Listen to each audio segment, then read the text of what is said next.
Hi all, നമസ്കാരം. ഒരു ആസ്പിരൻറ്റിൻ്റെ civil service ജേർണിയിൽ ഏറ്റവും ക്രൂഷ്യലായിട്ടുള്ളൊരു പീരീഡിൽ കൂടെ ആയിരിക്കും നിങ്ങൾ പലരും പോയിക്കൊണ്ടിരിക്കുന്നത്. പ്രിലിംസ് എക്സാമിനേഷൻ വരുന്നു, അത് കഴിഞ്ഞാൽ ഉടനെ തന്നെ മെയിൻസ് എക്സാമിനേഷൻ. മെയിൻസിന് വേണ്ടിയിട്ടുള്ള പ്രിപ്പറേഷൻ എന്ന് പറയുന്നത് ഈ ജേർണിയിലെ ക്രൂഷ്യൽ ഫേസ് തന്നെയാണ്. എങ്ങനെയാണ് നമ്മൾ ഒരു മെയിൻസ് ടെസ്റ്റ് സീരീസിന് വേണ്ടി റെഡി ആവുന്നത് എന്നുള്ളത് പറയുന്നതിന് വേണ്ടിയിട്ടാണ് നമ്മൾ ഈ ഡിസ്കഷൻ. ഇത്തവണത്തെ ഐലൻഡിലെ mains test series programme lead ചെയ്തത് നിഖിൽ സാറാണ്. So let's hear from him. Nikhil, എന്താണ് നമ്മൾ ഇത്തവണത്തെ മെയിൻസ് ടെസ്റ്റ് സീരീസിൽ നമ്മൾ ഫോക്കസ് ചെയ്യുന്നത്? നമ്മളൊരു മെയിൻസ് എക്സാമിനേഷൻ ഒരു സബ്ജക്റ്റീവ് എക്സാമിനേഷനാണ്. അപ്പോൾ മെയിൻസ് ക്ലിയർ ചെയ്യണമെങ്കിൽ രണ്ട് കാര്യങ്ങളാണ് നമ്മൾ മെയിനായിട്ട് ഫോക്കസ് ചെയ്യേണ്ടത്. ഒന്നെന്ന് പറഞ്ഞാൽ കണ്ടൻ്റ് ആണ്, രണ്ട് എന്ന് പറയുന്നത് ആൻസർ റൈറ്റിംഗ് സ്കില്ലാണ്. അപ്പോൾ ഈ കണ്ടന്റ് എന്ന് പറയുമ്പം you can't write a good answer without a good content. അപ്പോൾ പല ആസ്പിരൻസും പറയുന്നത് നമ്മൾ കേട്ടിട്ടുണ്ട്, ഞാൻ എല്ലാ ദിവസവും ആൻസർ എടുക്കുന്നുണ്ട് പക്ഷേ എനിക്ക് ഇമ്പ്രൂവ്മെൻറ്റ് കാണുന്നില്ല. അപ്പം അവിടെ ഒരു പ്രശ്നം എന്താണെന്ന് വെച്ചാൽ they don't have good content. അപ്പോൾ ആ ഒരു ഇഷ്യൂ സോൾവ് ചെയ്യാൻ വേണ്ടിയിട്ട് നമ്മുടെ മെയിൻസ് ടെസ്റ്റ് സീരീസ് നമ്മൾ തുടങ്ങുന്നത് ജൂൺ 20th. എന്നിട്ട് first initial 12 days we are actually providing content, അതായത് വി ആർ ആക്ച്വലി കണ്ടക്ടിങ് ഒരു കണ്ടന്റ് ബൂട്ട് ക്യാമ്പ് നമ്മൾ നടത്തുകയാണ്. അപ്പോൾ ഈ കണ്ടന്റ് ബൂട്ട് ക്യാമ്പ് എന്ന് പറഞ്ഞിട്ടുണ്ടെങ്കിൽ എല്ലാ ദിവസവും 8 hours സെഷൻസ് ആണ്. അപ്പോൾ ആ സെഷൻസിൽ ഓരോ സബ്ജക്റ്റിലും ഫാക്കൽറ്റീസ് വന്നിട്ട് അവർക്ക് ആ ഒരു എക്സ്ട്രാ കണ്ടന്റ്, അതായത് ബേസിക് കണ്ടന്റ് അല്ല. ഈ ഒരു എക്സാമിനേഷൻ എന്ന് പറഞ്ഞിട്ടുണ്ടെങ്കിൽ ഇപ്പോൾ നിങ്ങൾക്ക് എല്ലാവർക്കും അറിയാം, ഒരു സിവിൽ സർവീസ് എക്സാമിനേഷൻ എന്ന് പറഞ്ഞിട്ടുണ്ടെങ്കിൽ all aspirants are actually fighting a battle where 99% ഒരു ഫെയിലിയർ ചാൻസ് ഉള്ള, അതായത് 99% ഓഫ് ദി ആസ്പിരൻസ് ഫെയിൽ ചെയ്യുന്ന ഒരു എക്സാമാണ്.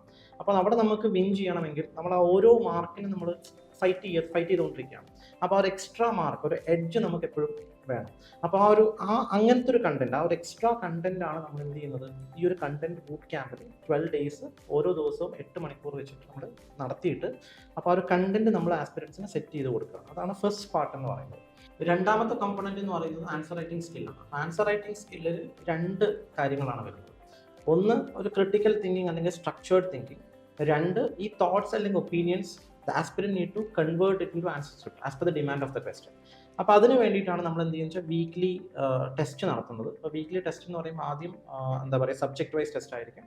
പിന്നെ ഫൈനൽ UPSC മോഡലിൽ തന്നെ നമ്മളൊരു ഫുൾ ലെങ്ത് ടെസ്റ്റ് നമ്മൾ നടത്തും. പിന്നെ ഇത് കൂടാതെ നമ്മൾ ഡെയിലി ആൻസർ റൈറ്റിംഗ് പ്രാക്ടീസസ്, അതായത് എല്ലാ ദിവസവും നമ്മൾ ആസ്പിരൻസിനെ കൊണ്ട് നമ്മൾ ആൻസേഴ്സ് എഴുതിക്കും. ഏറ്റവും പ്രധാനപ്പെട്ട ഒരു കാര്യം എന്താണെന്ന് വെച്ചിട്ടുണ്ടെങ്കിൽ ഈ ഒരു എക്സാമിനേഷനെ സംബന്ധിച്ചിടത്തോളം നമുക്ക് ടൈം കൺസ്ട്രെയിൻ ഉണ്ട്, സ്പേസ് കൺസ്ട്രെയിൻ ഉണ്ട്. അപ്പോൾ ഈ രണ്ട് കാര്യങ്ങൾ നമ്മൾ സോൾവ് ചെയ്യണമെങ്കിൽ നമുക്ക് എന്ത് വേണമെന്ന് വെച്ചാൽ you need to actually practice. അപ്പോൾ ഒരു ഡെയിലി പ്രാക്ടീസ്, ഒരു intense answer writing practice sessions ആണ് we are actually included in our mains test series programme. അപ്പം ഇത് കൂടാതെ ഏറ്റവും പ്രധാനപ്പെട്ട ഒരു കാര്യം എന്ന് പറഞ്ഞിട്ടുണ്ടെങ്കിൽ മെന്റർഷിപ്പ് പ്രോഗ്രാമാണ്. അപ്പം മെന്റർഷിപ്പ് എന്ന് പറഞ്ഞൊരു കോൺസെപ്റ്റ് തന്നെ ആക്ച്വലി നമ്മൾ ഐലേൺ ആണ് ആദ്യമായിട്ട് നമ്മൾ കൊണ്ടുവരുന്നത്. ഒരു സിവിൽ സർവീസ് സർക്കിളിൽ നമ്മൾ ആദ്യമായിട്ടാണ് കോൺസെപ്റ്റ് കൊണ്ടുവരുന്നത്. മെന്റർഷിപ്പ് നമ്മൾ ഐലേൺ ആണ് കൊണ്ടുവരുന്നത്. അപ്പോൾ ഈ മെന്റർഷിപ്പ് പ്രോഗ്രാം എന്ന് പറഞ്ഞിട്ടുണ്ടെങ്കിൽ ഞാൻ നേരത്തെ പറഞ്ഞ പോലെ ഇവിടെ നമ്മളൊരു ഹാർഡ് വർക്ക് അല്ല, ഒരു smarter way of doing things. അതിനാണ് നമ്മളൊരു 80-20 പരീറ്റോ റൂൾ നമ്മൾ പറയുന്നത്. അതായത് you have to do that 20% of the things that will have an 80% of the impact. അപ്പോൾ നമ്മളിവിടെ എല്ലാവരും, all the mentors, we are actually teaching the aspirants that 20% that will have 80% impact on their marks. അപ്പോൾ അതാണ് നമ്മൾ actually എന്ത് ചെയ്യുന്നത്, mentorship programmes നമ്മൾ focus ചെയ്യാൻ ഉദ്ദേശിക്കുന്നത്. അതായത് ഐലൻഡിലെ MTSൽ നിങ്ങൾ ജോയിൻ ചെയ്ത് കഴിഞ്ഞാൽ ഈ യാത്രയിൽ നിങ്ങൾ ഒറ്റയ്ക്കല്ല, നിങ്ങളുടെ കൂടെയുള്ള നിങ്ങളുടെ മെൻറ്റേഴ്സ്. നമുക്ക് നിഖിൽ സാറുണ്ട്. നിഖിൽ സാറിന് 13 years ആയിട്ട് UPSC സർക്കിളിൽ തന്നെ മെൻറ്റർ ചെയ്തിട്ടും ക്ലാസ് എടുത്തിട്ടുള്ള എക്സ്പീരിയൻസ് ഉണ്ട്.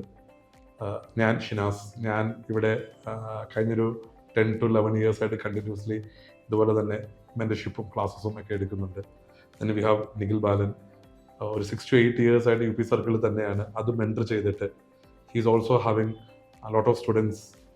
കഴിഞ്ഞ തവണയൊക്കെ മെൻറ്റർ ചെയ്ത് കിട്ടിയിട്ടുണ്ട്. പിന്നെ കഴിഞ്ഞ തവണത്തെ ടോപ്പേഴ്സ് നമ്മുടെ ഒപ്പം ഉണ്ട്. രാഹുൽ രാഘവനുണ്ട്, ഇത്തവണത്തെ റാങ്ക് ലിസ്റ്റിലുള്ളതാണ്. ഫാത്തിമ ഹാരിസ് കഴിഞ്ഞ തവണത്തെ റാങ്ക് ലിസ്റ്റിലുള്ളവരാണ്.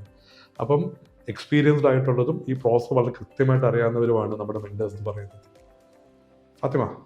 ഫാത്തിമ ഒരു മെൻറ്റർ എന്നുള്ള രീതിയിൽ ഏറ്റവും ഇമ്പോർട്ടൻ്റ് ആസ്പെക്റ്റ് ആയിട്ട് ഫാത്തിമ വിചാരിക്കുന്ന എലമെന്റ് എന്താണ്? സർ, ഇപ്പോൾ ഒരു ആൻസർ റൈറ്റിംഗ് ആണെങ്കിലും ഇപ്പോൾ ലൈഫിൽ എന്ത് ബിഗിൻ ചെയ്യുമ്പോഴാണെങ്കിലും നമ്മൾ ബിഗിനിങ് നന്നായി കഴിഞ്ഞാൽ ടുവേർഡ്സ് ദ എൻഡ് വരെ നമുക്ക് ആ ഫ്ലോയിൽ പോയി we can make the end the best എന്ന് നമ്മൾ പറയാറില്ല. സോ അതുപോലെ understanding the demand of the question. ഇപ്പം UPSC ഹാസ് നമ്മളിപ്പോൾ GS പേപ്പേഴ്സ് എടുക്കുവാണെങ്കിൽ we have 10 mark question as well as 15 mark question. 10 mark question ആണെങ്കിലും 15 mark ക്വസ്റ്റ്യൻ ആണെങ്കിലും at first ആ ക്വസ്റ്റ്യൻ വായിച്ചിട്ട് അതിൻ്റെ ഡിമാൻഡ് മനസ്സിലാക്കുന്നത് അതൊരു സ്പോണ്ടേനിയസ് പ്രോസസ് ആയിരിക്കണം. So for that spontaneous process we need practice. ആ പ്രാക്ടീസ് എന്ന് പറഞ്ഞു കഴിഞ്ഞാൽ പ്രീവിയസ് UPSC ക്വസ്റ്റ്യൻസ് ആണെങ്കിലും അല്ലാതെ നമ്മുടെ ഇവിടുത്തെ മെയിൻ സ്റ്റർ സീരീസിന്റെ ക്വസ്റ്റ്യൻസ് ആണെങ്കിലും അത് വെച്ചിട്ട് ഒരു ഡെയിലി പ്രാക്ടീസ്. ആ ഒരു ഡെയിലി പ്രാക്ടീസിന്റെ സമയത്ത് ഓരോ ആൻസറിന്റെ ഡിമാൻഡ് എന്നാണ്. ഇപ്പൊ നേരത്തെ നിഖിൽ സാർ പറഞ്ഞ കണക്ക് നമ്മുടെ ബ്രെയിനിൽ എന്താണോ ഉള്ളത് അത് നമുക്ക് പേപ്പറിലേക്ക് കൊണ്ടുവരണം. അപ്പൊ ബ്രെയിനിലുള്ള തോട്ട് പ്രോസസ്സ് പേപ്പറിലേക്ക് വരുന്നത് ഒരു പെർഫെക്റ്റ് പ്രോസസ് ആണെങ്കിൽ മാത്രമേ അത് കറക്റ്റ് ചെയ്യുന്ന ഒരു എക്സാമിനർക്ക് ഈ കുട്ടി ആ ആൻസർ അനലൈസ് ചെയ്ത് ആ ഡിമാൻഡ് മനസ്സിലാക്കി എഴുതിയ ഒരു ആൻസർ ആണെന്ന് തോന്നുള്ളൂ.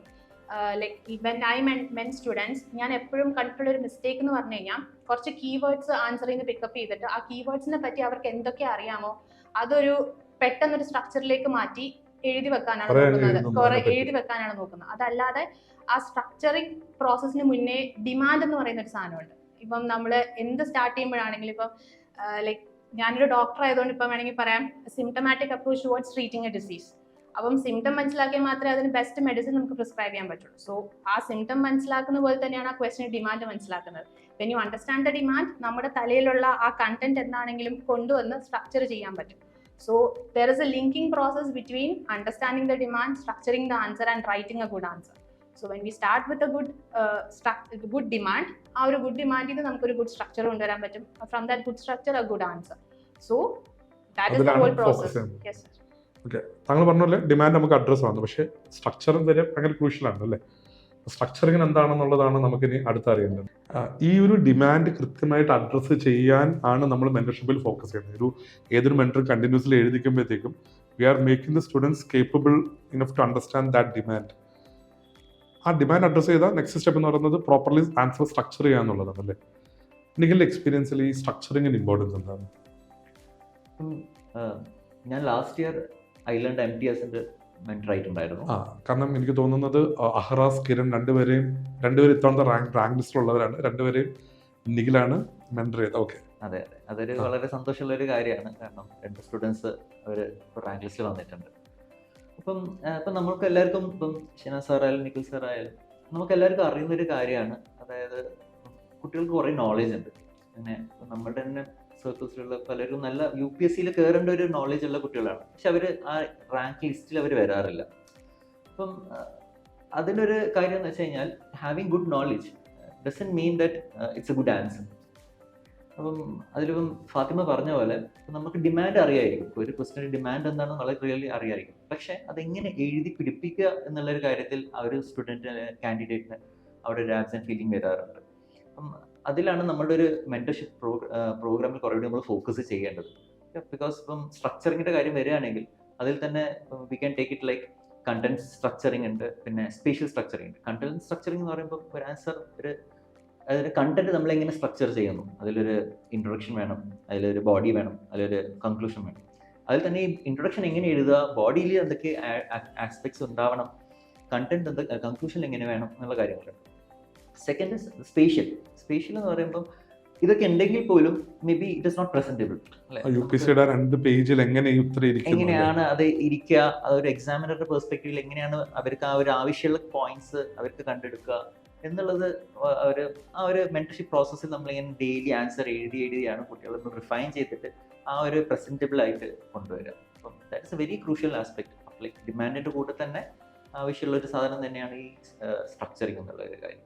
അപ്പം നമ്മുടെ മെന്റർഷിപ്പ് പ്രോഗ്രാമിൽ നമ്മൾ സ്റ്റുഡൻസിനെ കൊണ്ട് ഡെയിലി ആൻസർ റൈറ്റിംഗ് ചെയ്തിട്ട് അവരെങ്ങനെയാണ് അത് സ്ട്രക്ചർ ചെയ്യേണ്ടത്, അത് കണ്ടന്റ് ആയാലും അത് സ്പേഷ്യൽ ആയാലും അത് റിഫൈൻ ചെയ്തിട്ട് നമ്മൾ അവർ ആ ഒരു പ്രോസസ്സിലൂടെ കടന്നു പോകുമ്പോൾ മാത്രമേ നമുക്ക് ആവശ്യമുള്ള റിസൾട്ട് കൊണ്ടുവരാൻ പറ്റുള്ളൂ. നിഖിൽ പറഞ്ഞൊരു ഇമ്പോർട്ടൻറ്റ് ആസ്പെക്ട് എന്ന് വെച്ച് കഴിഞ്ഞാൽ the only mode of communication that the student has with the examiner is that answer. ഇപ്പോൾ ആൻസറിൽ ക്വസ്റ്റിൻ്റെ ഡിമാൻഡ് അഡ്രസ് ആവണം, പിന്നെ നേരത്തെ പറഞ്ഞ സ്ട്രക്ചറിൽ പ്രോപ്പർലി കൊണ്ടുവരണം എന്നുള്ളത്, പ്രസന്റബിൾ ആയിരിക്കണം. That's very crucial. രാഹുൽ ഇത്തവണ റാങ്ക് ലിസ്റ്റിലുണ്ട്. രാഹുൽ മെൻറ്റർ ചെയ്ത ആനി ഫസ്റ്റ് അറ്റംപ്റ്റിൽ തന്നെ 93rd റാങ്കിലായി. അപ്പം എൻ്റെ അടുത്ത് എനിക്ക് ചോദിക്കാനുള്ളത്, രാഹുൽ മെൻറ്റർ ചെയ്യുന്ന സമയത്താണെങ്കിലും രാഹുൽ പഠിച്ച സമയത്താണെങ്കിലും ഒത്തിരി പുസ്തകങ്ങളുണ്ടല്ലേ നമ്മുടെ ചുറ്റും. എല്ലാ സ്റ്റുഡൻസും ഈ പുസ്തകങ്ങളൊക്കെ തന്നെ വായിക്കുന്നുണ്ട്, എല്ലാ കണ്ടന്റും വായിക്കുന്നുണ്ട്, എല്ലാ റിപ്പോർട്ടും വായിക്കുന്നുണ്ട്. പക്ഷേ how to get that extra edge, അതെങ്ങനെയാണ് നമുക്ക് എത്താൻ പറ്റുന്നത്? പറഞ്ഞതുപോലെ തന്നെ എല്ലാവരും സെയിം സാധനങ്ങളൊക്കെ തന്നെയാണ് പഠിക്കുന്നത്. അപ്പം ഇപ്പം നമ്മൾ 2 കാര്യങ്ങൾ ഡിസ്കസ് ചെയ്തു. ഡിമാൻഡ് അഡ്രസ് ചെയ്യുന്ന കാര്യമാണെങ്കിൽ സ്ട്രക്ചറിങ് കാര്യമാണെങ്കിൽ. അപ്പോൾ ഇത് 2 ചെയ്താലും ചിലപ്പം നമുക്ക് ആ ഒരു എക്സ്ട്രാ എഡ്ജ് കിട്ടുന്നത് വേറെ കുറച്ച് കാര്യങ്ങൾ ചെയ്യുമ്പോഴാണ്. ഫോർ എക്സാമ്പിൾ നമ്മൾ ഈ പൊളിറ്റി ക്വസ്റ്റ്യൻസിലൊക്കെ കമ്മിറ്റിയുടെ പേര് മെൻഷൻ ചെയ്യുന്നത്, കേസ് ലോസ് മെൻഷൻ ചെയ്യുന്നത്, അതുപോലെ GS3 പേപ്പേഴ്സിൽ ഒരുപാട് ഡയഗ്രാംസ് കൊണ്ടുവരുന്നത്. അപ്പോൾ ഇങ്ങനത്തെ വാല്യൂ അഡീഷൻ കാര്യങ്ങൾ ചെയ്യുമ്പോഴാണ് കുറേ കൂടി മാർക്സ് ഇമ്പ്രൂവ് ആവുന്നത്. അതായത് examples, case studies, case loss ഒക്കെ വന്ന് ആൻസർ റിച്ച് ആവണം. അതെ, റിച്ച് ആവണം. ആ ഒരു പെർസ്പെക്റ്റീവിലാണ് മാർക്ക് ഇമ്പ്രൂവ് ആവുന്നത്. നമ്മളിപ്പം റാങ്ക് ലിസ്റ്റ് എടുത്ത് നോക്കിക്കഴിഞ്ഞാൽ ഒരു മാർക്കിന് 10 റാങ്ക് വെച്ചൊക്കെയാണ് മാറുന്നത്. അപ്പം ഈ ഓരോ മാർക്കും ഭയങ്കര ഇമ്പോർട്ടൻ്റ് ആണ്. അപ്പോൾ നമ്മൾ ഇങ്ങനത്തെ കാര്യങ്ങൾ ചെയ്തിട്ടാണ് ആ ഒരു എക്സ്ട്രാ എഡ്ജ് അതർ കാൻഡിഡേറ്റ്സിൻ്റെ മേലെ നമ്മൾ ഉണ്ടാക്കുന്നത്. അപ്പോൾ അതിന് വേണ്ടിയിട്ട് നമുക്ക് നമ്മൾ മെൻറ്റർഷിപ്പിനകത്ത് ചെയ്യുന്നത് ഡെയിലി ആൻസേഴ്സ് എഴുതുമ്പോൾ നമുക്കിങ്ങനെ കമ്പാരിസൺ ചെയ്യാൻ പറ്റും. മറ്റു കുട്ടികളായിട്ട് അവർ എന്തൊക്കെയാണ് എഴുതുന്നത്, എന്ത് വ്യത്യാസമാണ് അവർ കൊണ്ടുവരുന്നത് എന്ന് നോക്കാൻ പറ്റും.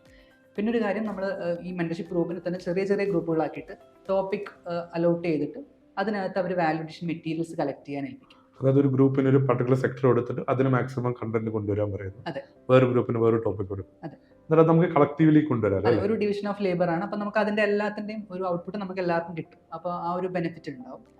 അതുകൂടാതെ ഈ ഡയഗ്രാം കൊണ്ടുവരുന്നത് ഭയങ്കര ഡിഫിക്കൽട്ട് ആയിട്ടുള്ള ഒരു ടാസ്ക്കാണ്. അതൊരു കുറച്ച് കാൻഡിഡേറ്റ്സ് മാത്രമേ അത് നാച്ചുറലായിട്ട് വരുന്നതായിട്ട് എനിക്ക് ഫീൽ ചെയ്തിട്ടുള്ളൂ. അപ്പം അത് നമ്മൾ എക്സ്ട്രാ എഫേർട്ടുള്ള ഒരു ഏരിയയാണ്. അത് നമുക്ക് ഈ മെൻറ്റർഷിപ്പ് വഴി ചെയ്യാൻ പറ്റും. അപ്പോൾ അതിനൊരു പ്രത്യേക ഒരു വർക്കൗട്ട് സെഷൻ പോലെ കണ്ടക്ട് ചെയ്തിട്ട് നമുക്ക് ആ ഒരു ഡയഗ്രാംസ് ഈസിലി നമുക്ക് കൊണ്ടുവരാൻ പറ്റുന്ന രീതിയിലേക്ക് ആക്കാൻ പറ്റും. ഒരു ഡയഗ്രാംസും അതുപോലെ തന്നെ എക്സ്ട്രാ എലമെന്റും കൂടെ വന്നു കഴിഞ്ഞാൽ മാത്രമാണ് ആൻസർ റിച്ച് ആവുന്നത്. കാരണം അപ്പോഴാണ് നമ്മുടെ ആൻസർ മറ്റൊരു ആൻസറിൽ നിന്ന് സ്റ്റാൻഡ് ഔട്ട് ചെയ്യുന്നതും ആ ഒരു എക്സ്ട്രാ 1 മാർക്ക് നമുക്ക് കിട്ടും. That's very crucial. Sorry, demand of the question address ചെയ്യുന്നു, സ്ട്രക്ചർ ചെയ്യുന്നു, എക്സ്ട്രാ എഡ്ജ് ആഡ് ചെയ്യുന്നു. സോ ഇതെല്ലാം ഒരു അക്കാഡമിക് ബേസിസിൽ വേണ്ട കാര്യങ്ങൾ തന്നെയാണ്. പക്ഷേ ആസ്പിറൻസ് ഈ ഒരു 3 months പോകാൻ പോകുന്നത് ഒരു സിവിയർ മെൻ്റൽ ആൻഡ് ഫിസിക്കൽ സ്ട്രെസ്സിൽ കൂടാണ്. മെൻ്റൽ സ്ട്രെസ് മാത്രമല്ല, ഒരു ഫിസിക്കൽ സ്ട്രെസ്സും ഉണ്ടാകും. കാരണം എല്ലാ ദിവസവും ഒരു 6 to 8 hours പഠിക്കുന്നു മാത്രം, പിന്നെ ഒരു 3 hours ഡെയിലി എക്സാംസ് ആൻസേഴ്സ് എഴുതി പ്രാക്ടീസ് ചെയ്യുന്നു, ദെൻ മെൻറ്റേഴ്സിൻ്റെ ഫീഡ്ബാക്കിന് വേണ്ടിയിട്ടുള്ള ആ ഒരു എഫേർട്ട്. അപ്പം ഇങ്ങനെയുള്ള ഒരുപാട് എഫേർട്ടുകൾ വരുമ്പോഴത്തേക്ക് എന്തായാലും ഒരു ഫിസിക്കൽ സ്ട്രെസ് എലമെന്റ് ഉണ്ട്. ആൻഡ് ദാറ്റ് ഫിസിക്കൽ സ്ട്രെസ് എന്തായാലും ഒരു മെൻ്റൽ സ്ട്രെസ് ഉണ്ടാവും. ദെൻ ഇത് രണ്ടും കൂടി ഒരു വിഷ്വൽ സൈക്കിൾ പോലെ ആയിട്ട് ഒരു ഫിസിക്കൽ ആൻഡ് മെൻ്റൽ സ്ട്രെസ്സിൻ്റെ ഒരു പാക്കേജ് പോലെ ആയിരിക്കും ഈ ഒരു 3 months പോകാൻ പോകുന്നത്. സോ ഡെഫിനറ്റ്ലി നമ്മൾ ഒറ്റയ്ക്കാണ്, അല്ലെങ്കിൽ നമ്മൾ ഒറ്റയ്ക്കാണ് പ്രിപ്പയർ ചെയ്യുന്നത്. നമുക്ക് സ്ട്രെസ് ഷെയർ ചെയ്യാനാണെങ്കിൽ ഇപ്പോൾ നമ്മുടെ പ്രിപ്പറേഷൻ എന്തെങ്കിലും ലാക്കിംഗ് ആവുമ്പോൾ ആ ഒരു ഫാക്ടർ പറയാൻ ആരുമില്ല എന്നുള്ളൊരു ഫേസ് വരുമ്പോഴത്തേക്ക് ഓട്ടോമാറ്റിക്കലി ഡൗൺ ആവാനുള്ള ചാൻസ് ഉണ്ട്. അപ്പോൾ ഒരു പേഴ്സണൽ മെൻറ്റർഷിപ്പ് പ്രോഗ്രാമിലൂടെ ഉദ്ദേശിക്കുന്നതെന്ന് പറഞ്ഞാൽ എന്തെങ്കിലും ഒരു കാര്യത്തിൽ ലാക്കിംഗ് ആണ്, ഇനി എങ്ങോട്ട് ഇംപ്രൂവ് ചെയ്യാൻ പറ്റും എന്ന് കറക്റ്റായിട്ട് പോയിന്റ് ഔട്ട് ചെയ്ത് കൊടുക്കുന്ന ഒരു കാര്യം കൂടിയാണ് ദിസ് മെൻറ്റർഷിപ്പ്. ഈക്വലി സ്ട്രെസ് എങ്ങനെ ഹാൻഡിൽ ചെയ്യാൻ പറ്റും. ഇപ്പം ലൈക്ക് അനുഭവമുള്ള മെൻറ്റേഴ്സ് ആവുമ്പം അവർക്ക് അറിയായിരിക്കും അവരെന്തൊക്കെയാണ് ചെയ്തിട്ടുണ്ടാവുക. ഇങ്ങനെ ഒരു സ്ട്രെസ് വരുമ്പോൾ അത് ഹാൻഡിൽ ചെയ്യാനും ആ സ്ട്രെസ് ഉള്ള സമയത്ത് നിന്ന് എങ്ങനെ ആ സ്ട്രെസ്സിനെ മാറ്റി പഠിച്ചു എന്ന് എക്സ്പീരിയൻസ്ഡ് ആയിട്ടുള്ള ആൾക്കാർക്ക് പുതിയ ആൾക്കാർക്ക് പറഞ്ഞു കൊടുക്കാൻ പറ്റും. സോ അങ്ങനെയും കൂടെ ഒരു എൻവയൺമെന്റ് നമുക്ക് ക്രിയേറ്റ് ചെയ്യാൻ പറ്റിക്കഴിഞ്ഞാൽ that will help the aspirants അവരുടെ ഈ പഠിത്തത്തിലാണെങ്കിലും ആ ഒരു സ്ട്രെസ്സിനെ കോപ്പ് ചെയ്യുന്നതിലാണെങ്കിലും ഒത്തിരി ഹെൽപ്പ് ചെയ്യാൻ പറ്റും. ഫാത്തിമ പറഞ്ഞ പോലെ ഇതൊരു ഒരാളുടെ ഒരു സെൽഫ് ജേർണിയാണ്, ഒറ്റയ്ക്കുള്ളൊരു യാത്രയാണ്. അപ്പം അതിലൂടെ ഈ കുറേ സ്ട്രെസ്സിൻ്റെ കാര്യങ്ങൾ വരുന്നുണ്ട്. പക്ഷേ നമുക്ക് ഒരു കാര്യം അഷ്യൂർ ചെയ്യാൻ പറ്റുന്നത് ഒന്നാണെന്ന് വെച്ച് കഴിഞ്ഞാൽ നമ്മൾ ഒറ്റയ്ക്കല്ല ഈ യാത്രയിൽ. നമ്മളുടെ കൂടെ നമ്മൾക്കൊരു പിയേഴ്സ് ഉണ്ട്, പിയർ ഗ്രൂപ്പ്സ് ഉണ്ടാകും. പിന്നെ അപ്പോൾ അവരുടെ കൂടെ ഡിസ്കഷൻസ് ചെയ്യാം, അങ്ങനെ ഒരുമിച്ച് പഠിക്കാം, അങ്ങനത്തെ ഒരു ഓപ്ഷൻസ് കൂടി ഇതിലുണ്ട്. അത് മാത്രമല്ല, ഈ ഒരു കാൻഡിഡേറ്റിന് ആ ഒരു ഒറ്റപ്പെട്ട ഫീലിംഗ് വരാതിരിക്കാൻ വേണ്ടി എന്നും throughout the process beginning to end ഒരു മെൻറ്റർ എന്നും കൂടി ഉണ്ടാവും. അപ്പം ആ ഒരു ഐസൊലേഷൻ ഫീൽ ഒരിക്കലും നമുക്ക് ഇതിലുണ്ടാവില്ല. So this is what we are planning. വളരെ ഇൻറ്റൻസ് ആയിട്ടുള്ള ഒരു കണ്ടന്റ് സെഷൻ, ഒരു കണ്ടന്റ് ബൂട്ട് ക്യാമ്പ് ഉണ്ടാവും. കറസ്പോണ്ടിങ്ങിൽ ഡെയിലി ആൻസർ റൈറ്റിംഗ് ഉണ്ടാവും, പീരിയോഡിക് ടെസ്റ്റുകളുണ്ടാവും, കണ്ടിന്യൂസ് മെൻറ്റർഷിപ്പ് ഉണ്ടാവും. ഈ ഒരു യാത്രയിൽ നിങ്ങൾ ഒറ്റയ്ക്കായിരിക്കത്തില്ല, ഐലേൺ നിങ്ങളുടെ ഒപ്പം ഉണ്ടാവും. നിങ്ങൾക്ക് തക്കതായിട്ടുള്ളൊരു പിയർ ഗ്രൂപ്പ് ഉണ്ടാവും. So let's fight together and let's make sure that your UPSC dreams are met. നമുക്ക് തരാനുള്ള അഷുറൻസ്, നിങ്ങൾ ഞങ്ങളുടെ ഒപ്പം വർക്ക് ചെയ്യാൻ തയ്യാറാണെങ്കിൽ let's see your names in that holy PDF of UPSC rank list. So we welcome all of you to iLearns mains സ്റ്റെപ്പ് series. Mains സ്റ്റെപ്പ് series വരെ എല്ലാ മെൻറ്റേഴ്സും ഇവിടെ തന്നെ ഉണ്ടാവണം. നിഖിൽ സാർ ഉൾപ്പെടെ എല്ലാവരും ഇവിടെ തന്നെ ഉണ്ടാവും. ഷിനാ സാറ് പറഞ്ഞ പോലെ June 20th നമ്മൾ മെയിൻ സ്റ്റെപ്പ് സീരീസ് പ്രോഗ്രാം തുടങ്ങുന്നത്. അപ്പോൾ June 20th മുതൽ മെയിൻസ് കഴിയുന്നവരെ ഞാൻ ഉൾപ്പെടെ എല്ലാ മെൻറ്റേഴ്സും മൈലേണിൽ അവൈലബിൾ ആയിരിക്കും. To all the aspirants, we want to give the assurance that we will teach you that 20% that will actually help you to win the 80% of the battle. Thank you. Come and join iLearn IAS and feel the difference.